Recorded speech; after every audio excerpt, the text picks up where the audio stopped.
Theater, Chapter 8.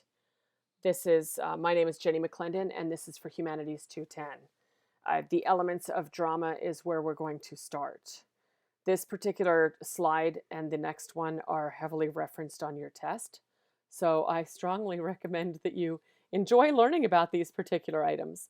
Plot is a series of events leading to disaster for the main characters. Character is the presentation of a person whose actions and the reason for those actions are more or less revealed to the audience. Diction is the language of a drama which should be appropriate to the action. However, with regard to diction, diction could be completely inappropriate to the action in certain types of abstract and absurd theater. Thought, the ideas that underlie the plot expressed in terms of dialogue and soliloquy. So basically, the premises upon which the plot rests are the thought to the particular drama. If the question in Hamlet is, should I avenge my father's death? That's the thought. It relates itself to the plot, which is where Hamlet consistently questions himself as to what is real in the wake of my father possibly being murdered and my mother marrying my uncle, making my parentage very confusing to me. So thought is basically, if you think of it in terms of logic, it's the logical premise for the plot. And all of this is going to be played out in character. Only Hamlet, only a melancholy, affected young person with questions about reality is going to be able to play Hamlet. And only the type of diction, questions about whether or not to continue existence when life is so confusing and so unfortunate and so betrayal oriented, are going to represent Hamlet the way that it's represented. Spectacle, the places of the action, the costumes, the set designs, and the visual elements of the play. So if you think about a play where people are running around New York City trying to sell an absurdly ridiculous play in order to collect a lot of money on it, as in Mel Brooks is the producers, that's the spectacle. Music. Now, study this and make sure that you take a look at this in your text. Music in Greek drama is a part of the dialogue. Dialogue was sometimes sung or chanted by a chorus. This music enhanced the nature of the drama. And there are plays on Greek drama that play out in modern film. Notes on drama. Aristotle compiled his theories in the great age of the Greek tragedy. For Aristotle, the tragic hero quests for truth. And if you think about it, there probably is no greater tragedy than a quest for truth. The tragic hero meets their downfall because fate and hamartia collide to produce their downfall. Fate is something that we have very little control over, if any, and hamartia is a tragic character flaw that is usually predicated on a failure to recognize human limitations. So if you think of somebody who thinks that they can do anything, who has the opinion that there's nothing that they can't do, that's hamartia. You want people to feel that there's very little that they can't do because that's one of the critical elements of success. But when it's so tragic that they would be willing to, say, go in and take on a 400-pound gorilla in a zoo that's going crazy and you maybe bent the bars and gotten loose, not to present gorillas, and they're generally not violent, but that person who would be willing to take on a giant gorilla or try to stop an elephant stampede, or somebody who would, I don't know, do something completely unreasonable to the human condition, that person is guilty of hamartia.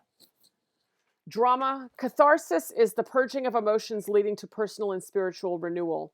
If you think of parts in movies, the part that comes to mind is in the film Top Gun, where our hero, Maverick, throws his deceased buddy's dog tags, Goose's dog tags, into the water, as in saying, I'm letting your soul go and I'm getting on with my life. That's a moment of catharsis. Soliloquy is an actor on stage speaking to himself or herself, but presuming the presence of the audience. Soliloquy gives us insights into the thoughts of the character. Hamlet's famous to be or not to be soliloquy is probably the most well known, but if you remember the old television show Dobie Gillis, where Dobie would dialogue with the audience, although the audience wouldn't respond, he would have a conversation with the audience, presuming their presence. And this plays out in a lot of stage work. It's something to get used to with regard if you're going to have discussions about drama. This is the most interesting part of drama and the writings of your textbook writers. Archetype is the basic psychological pattern that people apparently react to on a subconscious level. Art and drama allow us to engage with personal archetypes. You think about the hero, actually the tragically flawed hero, is an incredible archetype. These the warrior coming back feeling alienated and disenchanted by the world that he or she comes back to is an incredible archetype. The there's a lot of writing on archetype from Carl Jung. Just what does it mean to be human? What are these stories that we connect to so well? Why do we all connect to Gilgamesh or Homer's Odyssey so well? These are very old stories. Why do we all connect to Frankenstein and that sense of alienation? Why did we all connect to a different character at a different time in our lives? If you ever watched the 1980s classic The Breakfast Club, why do all of us understand all of those characters? And the answer to that is that they all have archetypical patterns that we can all connect to. Um, Oedipus Rex, the story of a man that fears fate so much that he runs right into it, is an important understanding of archetypical patterns. Genres of drama. Aristotle's tragedy. In tragedy, the action must be plausible but not necessarily historically accurate. Modern drama avoids the tragic recipe, possibly because morality has been altered. We no longer think of great people doing tragic, having tragic flaws. Although I don't know, maybe we disagree with that. Maybe some of our greatest heroes are tragically flawed. If you take a look at some of the characters that play out on modern day police dramas. Detective Stabler in Law and Order SVU is a tragically flawed hero. Um, Furthermore, modern psychology explains character in ways that the ancients may have disputed or not understood. So, psychology has managed to quantify and qualify these archetypical patterns that we formerly understood in terms of incredible human beings with incredible lives. The tragic stage. Greece used the amphitheater, which was often carved into a hillside, with seating on three sides of the stage. Architects paid remarkable attention to acoustics, and a lot of those acoustic theaters are still functioning. The Elizabethan stage was a roofed wooden structure with some acoustic value. The modern theater creates a transparent frame. See page 206 of your text for a greater write up on this. Stage, scenery, and costumes.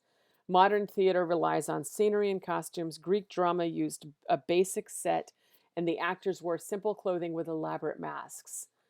An altar in Greek drama indicated the religious festival to Dionysus. Lighting came later in the 17th century, England, and you can refer to your text for a text box on that. Romeo and Juliet is referenced in your textbook, but you'll also be writing about this for your term paper.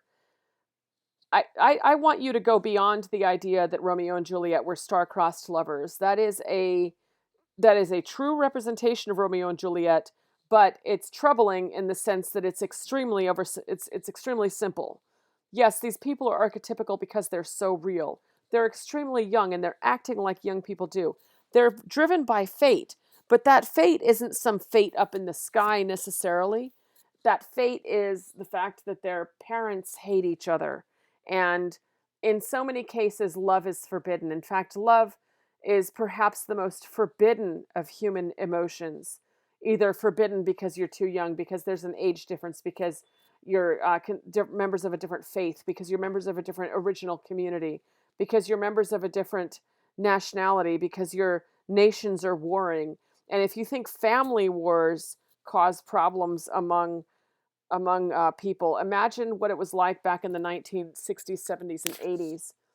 If you were from Ireland and you were to fall in love with somebody who was British or Northern Irish, or if you were, Iraqi and you fell in love with somebody who was Iranian, uh, you know, Israeli and Palestinian even today, Northern and Southern California in some cases.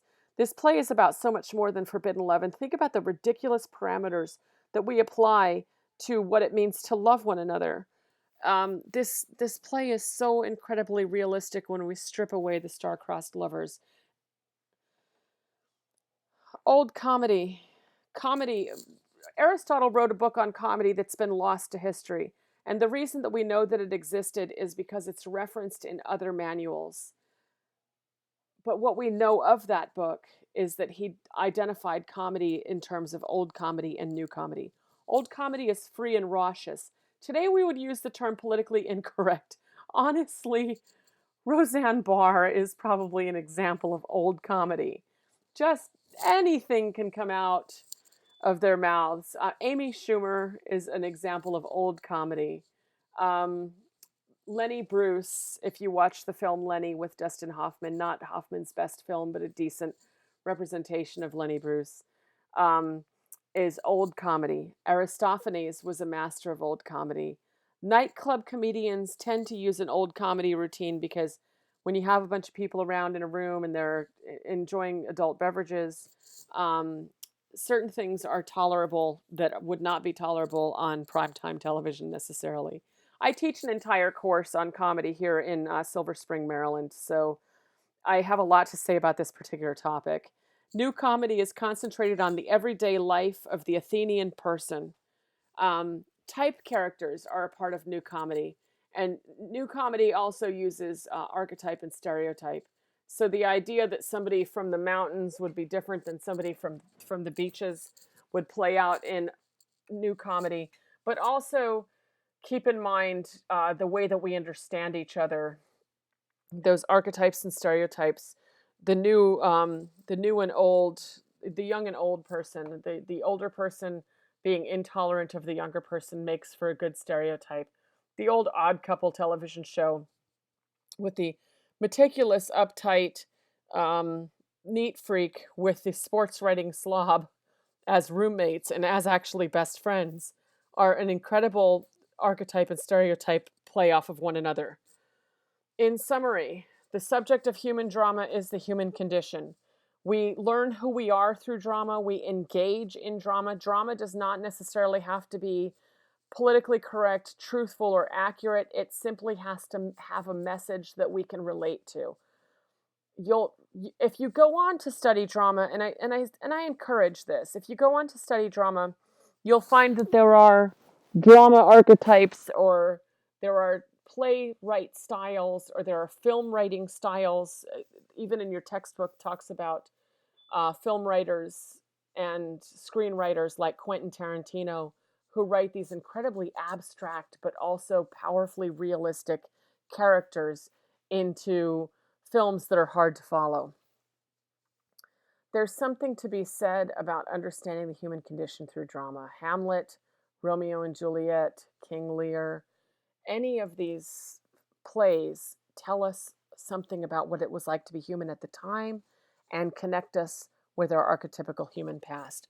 I would encourage students to take a look at what they like, love, and hate about drama, and go ahead and read the rest of read the chapter on drama. You should have read the chapter on drama before this lecture, but it's of no consequence to me if you do it in reverse, and read the breadcrumb lectures on drama, and then go ahead and take your test. Thank you very much for joining me this evening, and enjoy.